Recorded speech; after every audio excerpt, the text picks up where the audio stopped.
सुप्रभातम बच्चों। आज हम कक्षा 10 में संस्कृत की पुस्तक शेमुषी का 7वां पाठ सौहार्द प्रकृति शोभा पढ़ेंगे। सबसे पहले हम इस पाठ के परिचय को देखेंगे।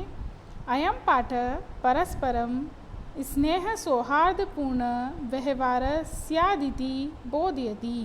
यह पाठ आपस में स्नेह और सौहार्दपूर्ण यानी परिपूर्ण व्यवहार का बोध कराता है। सम्प्रति वयं पश्यामः यत् समाजे जनाः आत्माभिमानिनः संजाता ते परस्परं तिरस्कुर्वन्ति। इस समय हम सब देखते हैं कि समाज के जो लोग हैं वह स्वाभिमानी हो गए हैं। वे एक दूसरे का तिरस्कार करते हैं, अपमान करते हैं। स्वार्थपूर्णे संलग्ना ते परेषां कल्याण विषये नैव किमपि चिन्तयति। स्वार्थ पूर्ति में लगे हुए वे लोग, समाज के लोग, दूसरों के कल्याण के विषय में कभी भी नहीं सोचते हैं।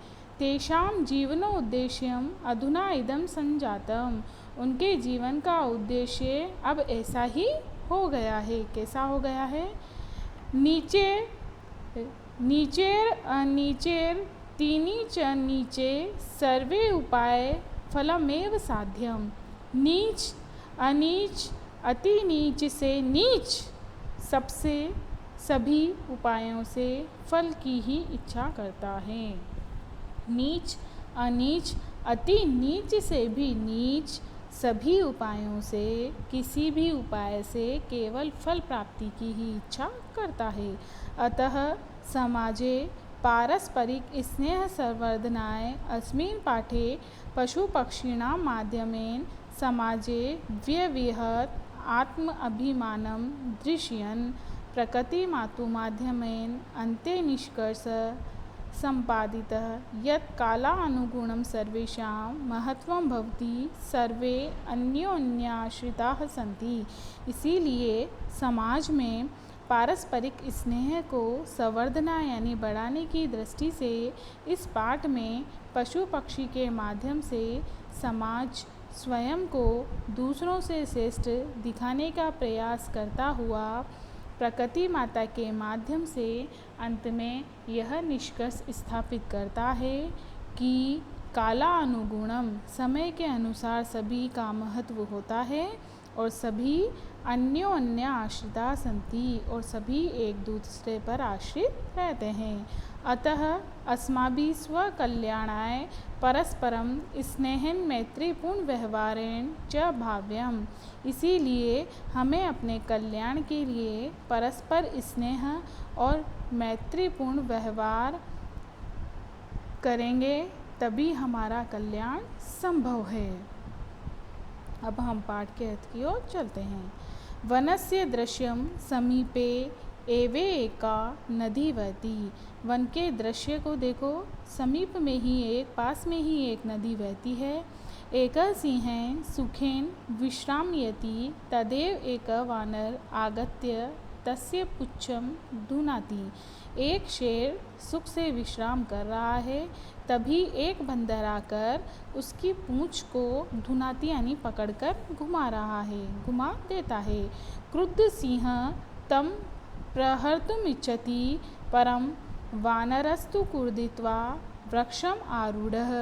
क्रोधित हुआ शेर उस पर प्रहार करने की इच्छा करता है, परंतु बंदर कूदकर दूसरे पेड़ पर चला जाता है।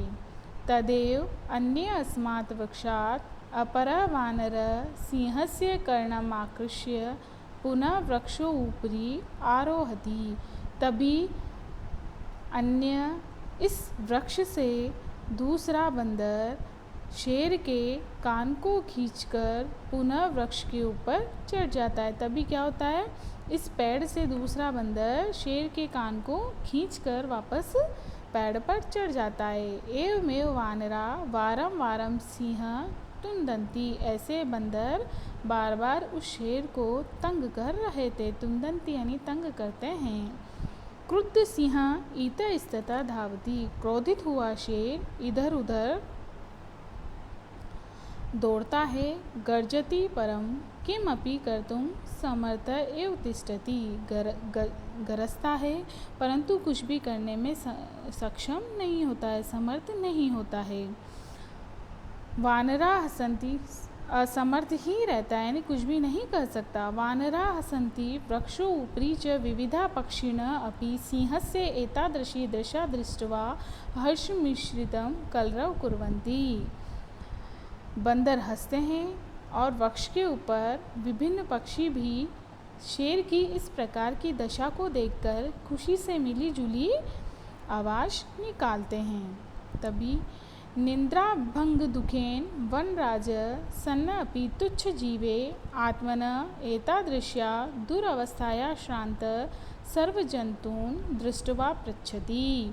नींद के टूट जाने के दुख से जंगल का राजा होते हुए भी छोटे से जीव से इस प्रकार की दुर्दशा से थका सब जंतुओं को देखकर पूछता है, यानी उसकी नींद टूट जाती है और दुख से जंगल का राजा होते हुए भी छोटे से जीव से इस प्रकार की दुर्दशा से थका हुआ सभी जंतुओं को देखकर पूछता है। क्या पूछता है?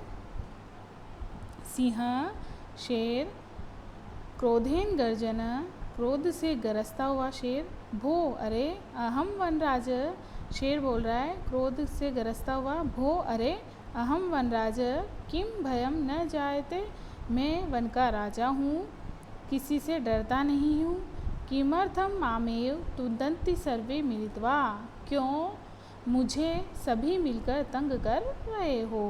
तो एक बंदर बोल रहा है, यत त्वराज भवितुम तु सर्वथा अयोग्य, क्योंकि तुम वन के राजा होने के लिए पूरी तरह से अयोग्य हो। राजा तो रक्षक भवति परम भवान तो भक्षक, राजा तो अपनी प्रजा की रक्षा करता है परंतु आप तो यहाँ भक्षक हो, खाने वाले हो। अपि च स्वरक्षायामपि समर्थ नासि तर्हि कथ अस्मान् रक्षिष्यसि, आप अपनी रक्षा करने में समर्थ नहीं हैं तो कैसे हमारी रक्षा कर सकते हैं। तो अन्य बंदर बोलता है, किम न श्रुता त्वया पंचतंत्रोक्ति, क्या तुमने पंचतंत्र की यह उक्ति नहीं सुनी है? कौन सी युक्ति? यो न रक्षति विस्त्रान पीड्यमाना परे सदा जंतून पार्थिव रूपेण स कृतांतो न संशय, जो राजा के रूप में विशेष रूप से डरे हुओं को और दूसरों के द्वारा पीड़ित जंतुओं की रक्षा नहीं करते हैं, वह साक्षात कृतांतो यमराज होते हैं, इसमें कोई संशय नहीं है। यानी जो राजा के रूप में विशेष रूप से डरे हुओं को और दूसरे द्वारा पीड़ित जंतुओं की रक्षा नहीं करते हैं, वह साक्षात यमराज होते हैं, इसमें कोई संदेह नहीं है। अपनी है ना, ऐसी बात सुनकर कौवा बोलता है, आम सत्य कथितम त्वया, हाँ आप सत्य ही कहते हो। वस्तुतः वनराज भवितुम तु अहम योग्यम, वास्तव में वन के राजा के योग्य तो मैं ही हूँ। तो कोयल बोलती है पीकर उपहसन, मजाक करती हुई, कथम त्व योग्य वनराज भवितु, कैसे तुम वन के राजा बनने के योग्य हो। यत्र तत्र काका इति कर्कश ध्वनिना वातावरणम आकुलो करोषि, जहाँ कहीं भी जाते हो वहाँ काका की कठोर ध्वनि निकालकर वातावरण को व्याकुल करते हो। न रूपम न ध्वनिरस्ति, न तो तुम्हारी सुंदरता है और न ही तुम्हारी आवाज़ है। कोयल बोल रही कौवे से, कृष्ण वर्णम मध्य